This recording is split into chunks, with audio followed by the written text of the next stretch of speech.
If he comes to the podium, I don't have time to bring the camera.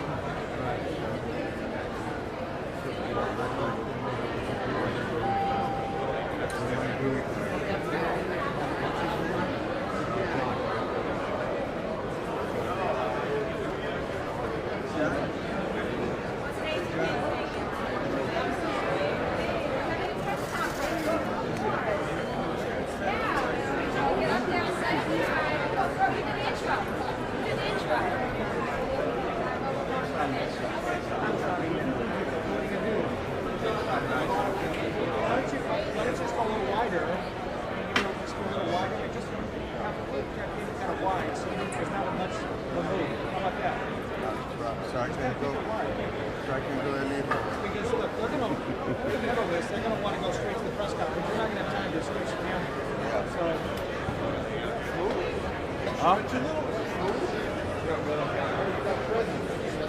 you're not going to have time. Yeah. This is certainly not going to have time.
Wow, that's some Group of people.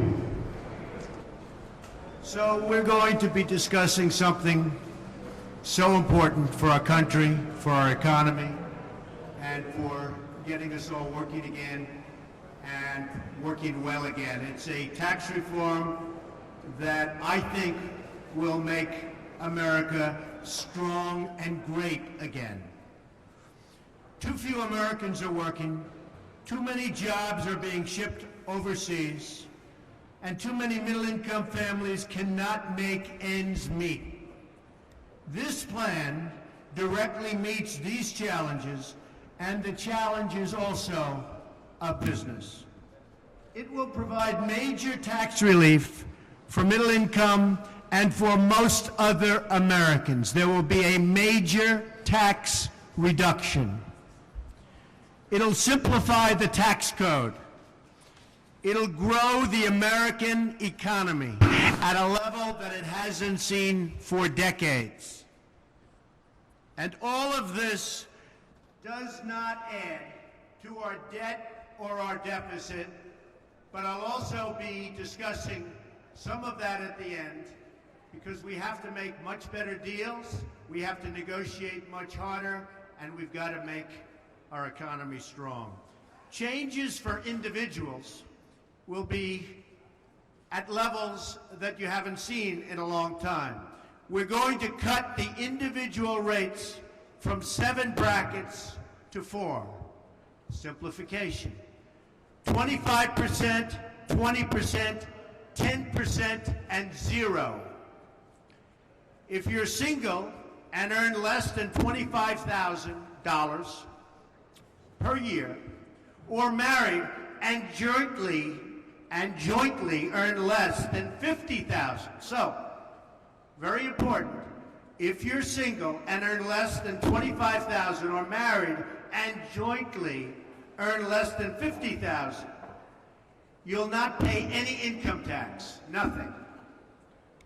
This eliminates very strongly and quickly the marriage penalty, very unfair penalty. It eliminates the AMT, which is the alternative minimum tax. It ends the death tax. It's a double taxation. A lot of families go through hell over the death tax. It reduces or eliminates most of the deductions and loopholes available to special interests and to the very rich. In other words, it's going to cost me a fortune, which is actually true, while preserving charitable giving and mortgage interest deductions, very importantly. It ends the current tax treatment of carried interest. Those are the hedge fund folks that I've been talking about for quite a while. They make a lot of money, carried interest. So it ends the current tax treatment of carried interest for speculative partnerships that do not grow businesses or create jobs and are not risking their own capital. Changes for business. Now, so important, because it's all about business, it's all about jobs. We have 93 million people in this country that are in serious trouble, that want to work, they can't work. So for business, no business of any size, from a Fortune 500 company to a mom and pop shop, to a freelancer living from gig to gig, will pay more than 15% of their business income in taxes. Big reduction. A one-time deemed repatriation of corporate cash held overseas at significantly discount, what's coming back at a significantly discount, 10%. So it comes back discounted at a 10% tax rate and ends the deferral of taxes on corporate income earned abroad. Now, it's called corporate inversion. It's a huge subject. I've been watching politicians now for years. All talk, no action, politicians. I've been watching them for years talking about bringing this money back. The number is probably $2.5 trillion. Everybody agrees it should come back. Republicans, Democrats, everybody. They can't make a deal. They don't know how to go about making a deal. The reason companies aren't bringing it back is the tax is onerous. It doesn't make sense to bring it back. And in fact, many companies are leaving the United States. They're leaving our shores to go and collect their money. They're actually moving out of the United States for two reasons. The taxes are too high, and because they have tremendous amounts of money that they can't bring back into this country when everybody wants them to bring it back in. It's called leadership. We will have that money brought back in. As an example, I have millions of dollars overseas. I can't bring it back into this country. We file papers. We've been doing this for a year and a half. You can't get it back in. So the money stays in other countries, and that's what happens. Not good for us. The level of leadership that we need to get things like this done is so important. But this is something, and I've been watching it for a long time, everybody agrees to. We also reduce or eliminate some business loopholes, many of them actually, and deductions made unnecessary or redundant by the new lower tax rate on business income. The tax rate now is so low that a lot of these deductions, which are complicated, which don't make sense, and which are unfair, are gone. And we phase in a reasonable cap on the deductibility of the business interest expense. So we are going to give you, we have a very complex set of papers that actually, if you know business, is not so complex. And we're going to hand them out right now to the press. And I think you'll see, we have an amazing code. It will be simple, it will be easy, it will be fair, it's graduated. As you get up in income, you pay a little more. Some of the very unfair deductions that certain people have been given who make a lot of money will not be available any longer. But I actually believe they'll do better because I think the economy will grow. It'll grow rapidly, and we'll have something very special. Now, with all of that being said, and before we take some questions, we have to cut the costs of what's going on in this country. If you look at what we're doing and the money we're spending, I read where a washer, you know what a washer is? Nuts, bolts, and washer. To send from one state to another, it was a 19-cent washer, and it cost $900 and some odd thousand to send it from here to there. And there are many examples. Hammers that cost $800 that you can buy in a store for a tiny amount of money. We will run this country properly. There is so much money to be saved. We're reducing taxes, but at the same time, if I win, if I become president, we will be able to cut so much money and have a better country. We won't be losing anything other than we'll be balancing budgets and getting them where they should be. So this is a plan that's simple, that's a major reduction. I think people are going to be very happy. We've already had some very good reviews. I did the plan with some of the leading scholars and economists and tax experts that there are in this country. They love it. They say, why hasn't this been done before? And this is my wheelhouse. That's what I do well. The economy is what I do well. Whenever they do polls, I always come out way above everybody else on the economy. And on leadership, by the way, but I won't say that. So if anybody has...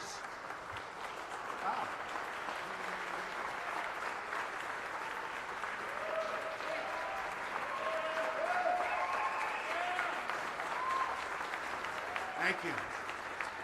That's amazing. That's some of the press was actually clapping. I don't think I've ever seen that before. All right, why don't we take some questions from the press? Yes, go ahead. No, I'm not going to do that yet. I have to get their approval. But we have some of the top people in the country worked on this. Well, we're looking at a 3%, but we think it can be 5, it could even be 6. We're going to have growth that will be tremendous. And by the way, if we have more than 3, these numbers are really spectacular. And one of the things that they don't take into account in any big league fashion is the cutting. There is so much waste in government that I believe when I get in there, I'll be able to cut, without losing anything, to cut tremendous amounts off of the, and we're not even showing anything for that. So they're very conservative numbers. Yes, Sarah.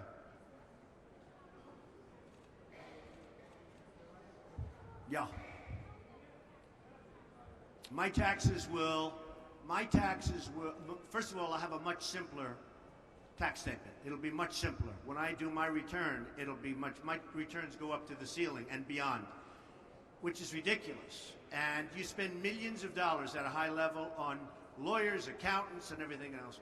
We want to simplify them to a tremendous level. The bracket of 25, the big difference is many of the loopholes and many of the deductions, which are old, have been there for years, are antiquated in many cases, or are put there because a lot of the people that get these deductions are contributed to Hillary, they're contributing to Bush, they're contributing to every candidate but Trump, because I'm not taking any money, I'm self-funding. And these people want these deductions. There will be people, we're reducing taxes, but believe me, there will be people in the very upper echelons that won't be thrilled with this. We're taking away deductions, and that's one of the reasons we're able to lower it so. Yeah, this is actually a tax reduction. Big tax reduction, including for the upper income. I believe that the economy will do so well that even though they won't be getting certain deductions, which aren't fair for them to be getting, that they'll end up doing better. Okay, yes, go ahead.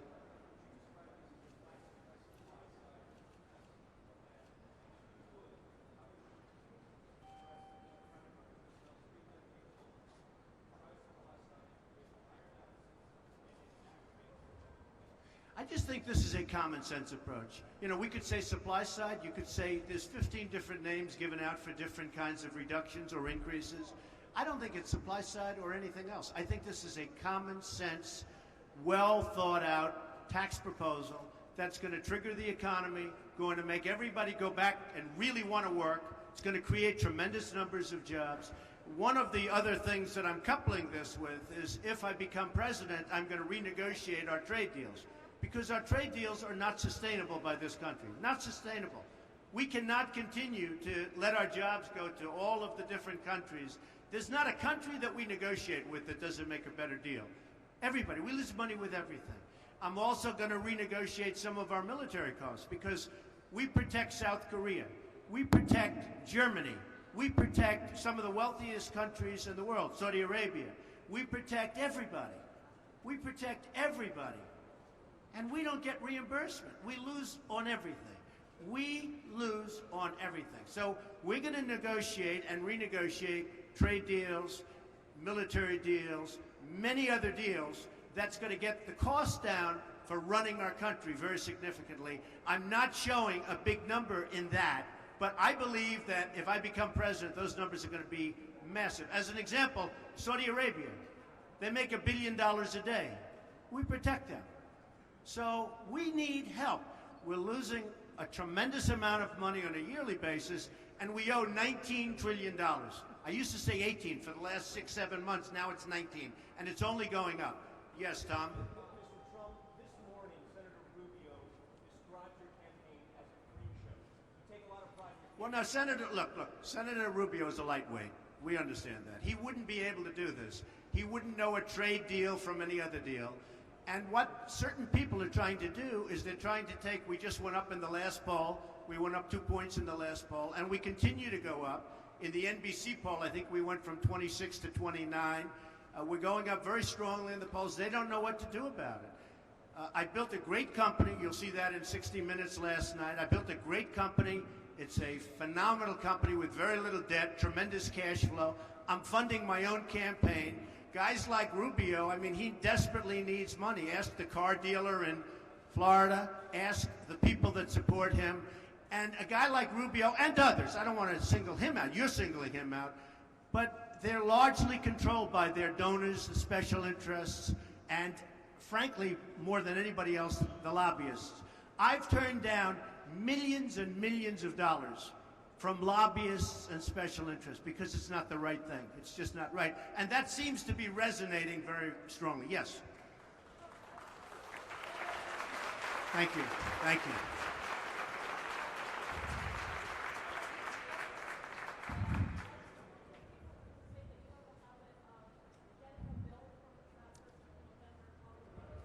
I negotiate. It's true, I do. I get bills from people and I negotiate. Or is that a bad thing? The country should do that. Yeah, I would. I'd bring that same attitude to the White House. It's true. She said, I have a habit. When you get a bill, you call up and you negotiate. To me, that's a compliment. No, I want to take that thinking to the White House. I would bet you we could save 20% of our budget. I could even say more, but we could save a tremendous amount. That has to be the attitude our country has. You can't spend millions and millions of dollars on doing something that you can do for $2,000. You know, when you look at costs, we just spent $1 million building a soccer field, okay? A soccer field for our prisoners that happen to be in Guantanamo, okay? I don't like that. What do you need $1 million for? Level out the surface, let them play, if they have to play at all, okay? What do you need to spend $1 million? We just spent, it's a story today, $1 million on a soccer field. How do you spend $1 million doing a soccer field? You have a level piece of land. Throw them a ball, let them play soccer, if they have to play at all. Why are they playing soccer is my question. Okay, yes, sir, go ahead. Kyle Mazza from UNF News. I want to ask you 2 questions. No, it's too long. You don't have time. One question. You're not time. All right, go ahead. Why don't you go ahead? Trump, another billionaire who has supported getting rid of deductions is Warren Buffett. Right. But in the past, he's endorsed not only President Obama's economic plan, but some critics say what you're saying is more in line with what Democrats are. No, not at all. We're lowering taxes, which the Republicans love. And I think one of the reasons I am doing so well in the polls, and one of the reasons I'm doing so well when it comes to the economy in all polls, is that this is the thinking. No, we're lowering taxes very substantially, we're simplifying, and we're getting rid of deductions that are actually obsolete, that certain people want to keep for certain reasons. So no, that's not true. Yes, sir, go ahead.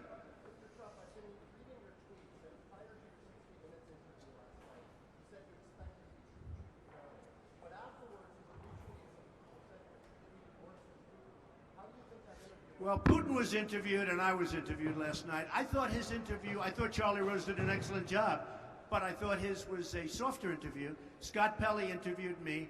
I thought Scott was terrific. I mean, it was a tough interview, but I thought he was very fair. And I thought the piece was very good. Yeah, go ahead. Why is he harder on me than Putin? I would say because Putin is a nicer person than I am. Okay, go ahead.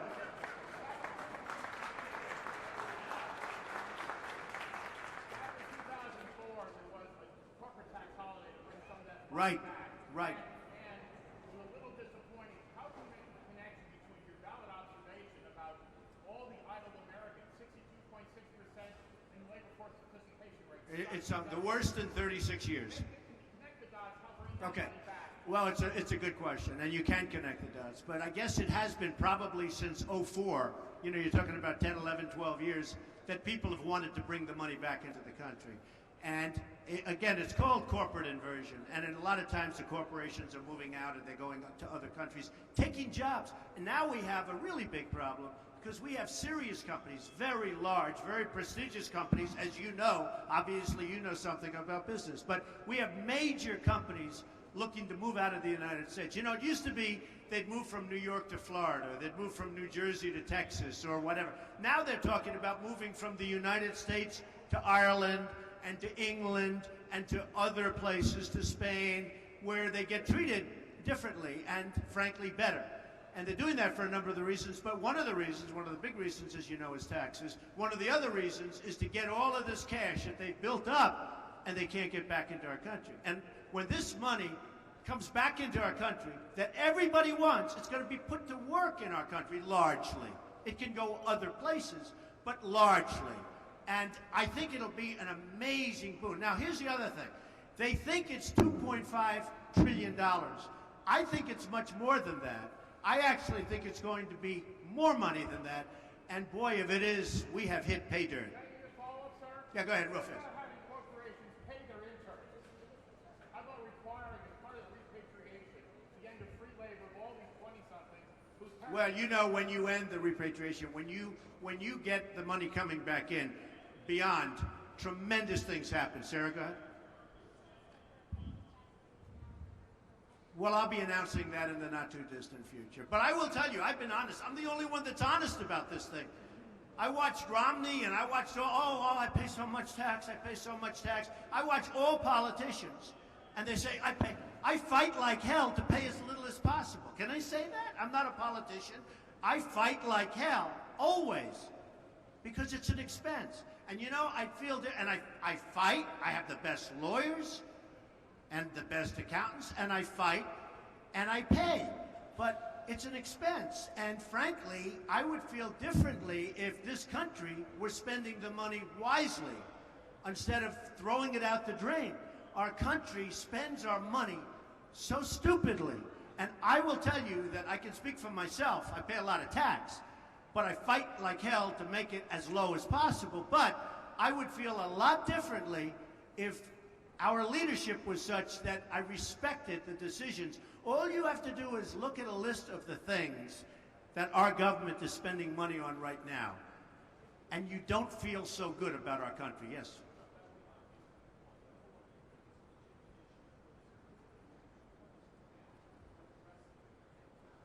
Well, I'll tell you what, in terms of income inequality, we're going to create a lot of jobs. You know, right now, we have a false 5.4, 5.3, 5.6. Every month is different. It is such a phony number because when people look and look and look and then they give up looking for a job, they're taken off the roll, so the number isn't reflective. I've seen numbers of 24%. I actually saw a number of 42% unemployment. 42%!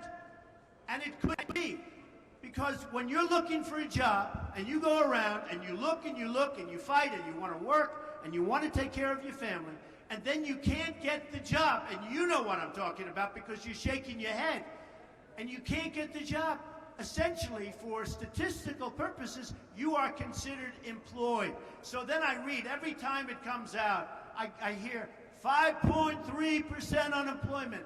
That is the biggest joke there is in this country. That number is so false. And you know, people ask, how come Trump is doing so well, and Carson and others, how come they're doing, you know why they're doing well? Because people are tired of political speak. They're tired of that. And the worst example of it, one of the worst examples of it, is the phony unemployment rate. The unemployment rate is probably 20%, but I will tell you, you have some great economists that will tell you it's 30, 32, and the highest I've heard so far is 42%.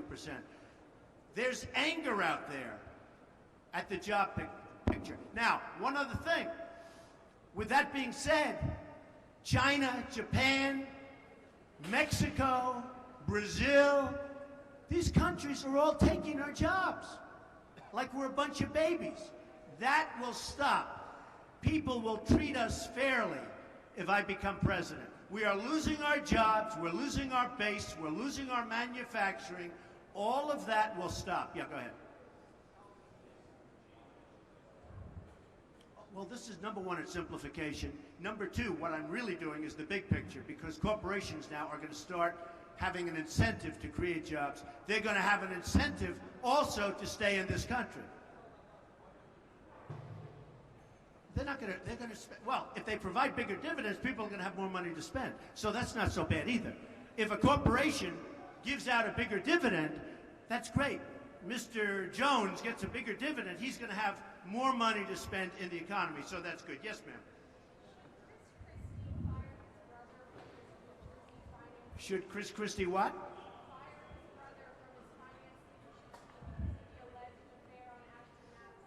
I know nothing about that. Yeah, go ahead.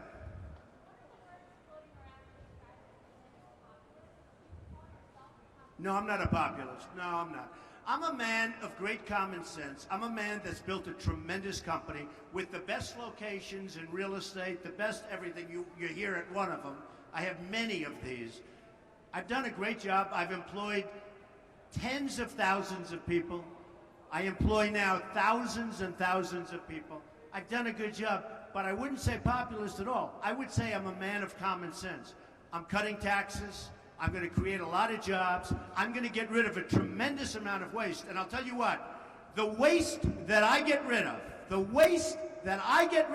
is going to have a huge impact. And I'm not even putting that in my numbers. So I think it's going to be terrific. All right, how about one more question? Go ahead.